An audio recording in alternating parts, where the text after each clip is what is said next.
If you are listening to this audio recording, it means the top-secret Soviet project Helios-4 was classified for a reason. The voice on the old magnetic tape crackled through heavy static noise. I stood before a massive circular airlock, forged from thick multi-layered steel. Ice-cold white steam poured out from the floor decontamination grates, swirling around the rusted locking wheels. Some unknown, irresistible force pulled me deeper into this abandoned subterranean research facility. Deep beneath my boots, the concrete floor hummed softly, as if the reactor turbines were still spinning in the dark abyss. I pulled a heavy steel flashlight from my coat pocket and beamed its ray at a faded radiation warning sign. No human hand had touched it for 40 years, yet the yellow paint glowed as brightly as if it had been sprayed yesterday. With a deafening metallic screech, the airlock door groaned open. Directly beyond the airlock opened a long, narrow corridor lined with heavy cast-iron decontamination pipes. Faded instruction posters in Russian hung along the peeling walls. Attention upon siren trigger, immediately seal Section 4. The concrete floor was littered with shattered glass fragments and tiny beads of solidified lead solder. Dangling steel cables swayed from the ceiling, while a slow, rhythmic thudding echoed from the air vents, sounding unnervingly like a human pulse. Every step I took triggered a hollow, echoing whisper down the hall. Time itself felt thick and viscous like hardening resin. My fingers, clad in dense leather gloves, tightened around my pistol grip. The air was thick with the sharp smell of ozone, dry pine resin and burnt vintage electronics. I climbed a short set of iron stairs up to observation post number 2. Behind thick, reinforced glass woven with fine steel mesh lay an immense vacant hall. On the duty officer's desk sat a heavy bakelite telephone with its cord torn out, alongside an open leather journal. The last log entry, dated October 14, 1984, cut off mid-sentence. Subject in Chamber 3 is exhibiting abnormal temporal activity. The local time structure inside the field is. The rest was smeared with dark blue ink blotches. Near the desk lay a shattered porcelain mug with dark coffee stains. The personnel had abandoned this post in sheer panic, leaving all personal belongings behind. I emerged into the inner sanctum of Helios-4, the vast circular central control hall. Curved control consoles made of polished emerald plastic stretched around the entire room. Hundreds of analog gauge needles, toggle switches, and warning lights stared at me like unblinking blind eyes. In the center of the hall stood an oscilloscope tower, where faint green electron beams were still pulsing across round cathode ray screens. The main power grid was dead, yet some isolated auxiliary generator continued to feed these instruments. I approached the master panel labeled chronofield generator. The master voltage dial was turned to maximum and locked in place with a sealed wire wrap. A heavy door marked high voltage zone led me to an elevated observation balcony. Below, in a deep concrete pit, rested a colossal toroidal magnet coiled with copper wire thicker than a man's torso. Hovering motionless at the exact center of the magnet was absolute darkness, a spherical void of shadow that reflected no light from my torch. The surface of this void vibrated subtly, bending the ambient space around it.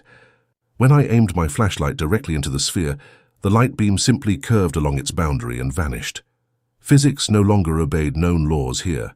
In the archival records vault, dozens of metal cabinets holding punch cards and magnetic tape reels lined the walls. Steel shelves held film canisters stamped in bright red ink. Top secret. On one tape box I caught a label, Project 217, Chrono Subject. My heart sank. They knew about me 40 years ago. I tried to pull the canister out, but the metal was so intensely cold that my leather gloves froze instantly to the steel casing.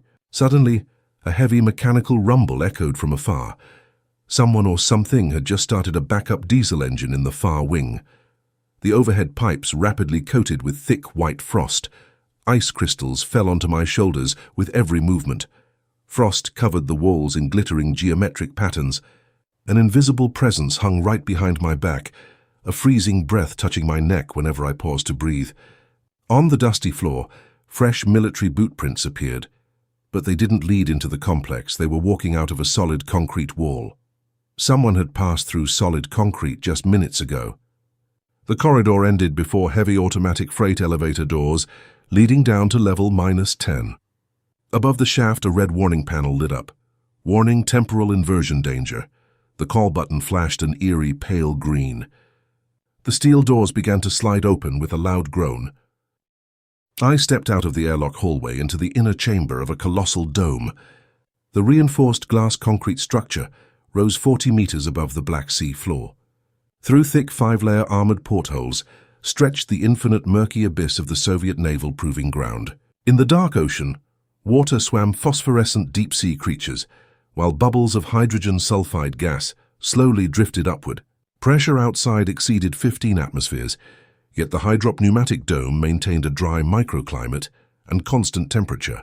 In the center of the flooded workshop rested a grand 3-tier tower holding the Atlant-12 resonance emitter. The tower was constructed from anodized titanium, bronze, and massive quartz insulators. Heavy bundles of armored subsea cables wrapped in rubber insulation ran from its apex down to the foundation. High-frequency induction coils and spherical frequency accumulators glittered with titanium sheen under dim emergency lights.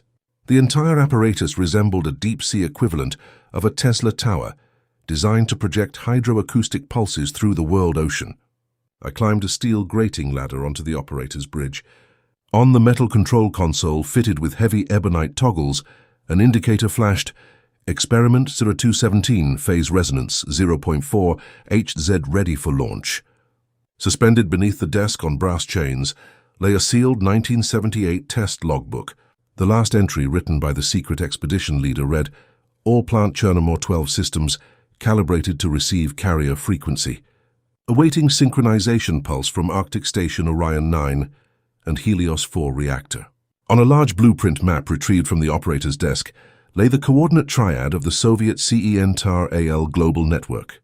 3 classified USSR installations, Helios 4 facility, 1968, Station Orion 9, 1974, and Plant Chernomor-12, 1978, formed a resonance-sounding triangle. Upon simultaneous 0.4 Hz activation across all 3 facilities, a focused phase corridor emerged capable of transmitting massive data arrays through decades. Suddenly, beyond the thick dome portholes, powerful underwater floodlights flared. From the pitch-black abyss of the Black Sea slowly rose an automated Soviet bathyscaphe stamped CENTAR-AL, Observer. The subaquatic pod hovered a few meters from the glass, aiming its optical sensors and high-power ultrasonic arrays directly at the command bridge where I stood. Through the quiet command station crackled static electricity, and from the deep-sea speaker, mesh echoed a raspy voice distorted by acoustic interference. "Daniel, you crossed glaciers and reactors. You brought the punch card from container number 07. Plant Chernomor-12 is the final node of the triad. Without your key, the CENTAR archive remains locked in 1978. Clutching the gold-plated keyplate from Arctic container Orion 9, I approached the primary synchronization connector of the Atlant-12 generator. Inserting the plate into the titanium slot, high-voltage contacts engaged inside the console. Heavy relays snapped with a loud clatter, and blue electric arcs rippled along the tower frame. The deep-sea turbine hum expanded 100-fold, vibrating through floor and walls. Seawater beyond the dome glass began boiling and churning from escalating ultrasonic vibrations. Bubbles of hydrogen sulfide and steam surged toward the surface, while titanium contours of the Atlant-12 tower glowed white-hot. Grid voltage hit critical maximum. I gripped the ebonite master switch lever stamped CENTAR-AL. Matrix network launch, and pulled it down with all my strength. At that exact instant, a colossal turquoise beam erupted from the apex of the Atlant-12 titanium tower. The high-power hydraulic beam punched 150 meters straight up through the Black Sea volume, bursting onto the nocturnal sea surface. Black ocean water beyond the dome portholes erupted in brilliant emerald luminescence. Myriads of gas bubbles and silt particles caught the turquoise light, creating the illusion of a giant underwater aurora borealis on the seabed, a hydroacoustic wave at 0.4 Hz rippled across the ocean floor, sealing the global circuit. On the main CENTAR-AL terminal display, green verification lines illuminated one by one. Helios 4 facility, 1968, synchronized at 0. Orhigze, Station Orion 9, 1974, synchronized at 0. 4HZ, Plant Chernomor-12, 1978, Activated connected all three secret Soviet installations, formed a single unsinkable information matrix.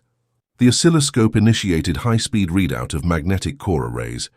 The CE trail archive was neither destroyed nor consumed in the 1978 fire. Soviet scientists encrypted all records and projected the signal through space and time directly into the year 2026. A digital counter on the console tallied millions of data packets, unlocking classified state archives. Suddenly, under intense hydrodynamic resonance, the glass concrete dome shuddered violently. A web of giant fractures splintered across the thick armored glass, spraying high-pressure saltwater jets. The glass groaned with a deafening crack. I grabbed the metal briefcase containing encrypted case file No. 07 audio tapes and sprinted toward the emergency airlock.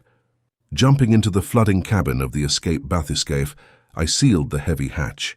Pyrotechnic separation bolts blew the pod clear from the flooding pier. Driven by compressed air, the bathyscaphe shot free from the collapsing dock and surged upward at full propeller speed through the turquoise depths toward the sea surface. The bathyscaphe surfaced onto the nocturnal Black Sea, pitching on high waves.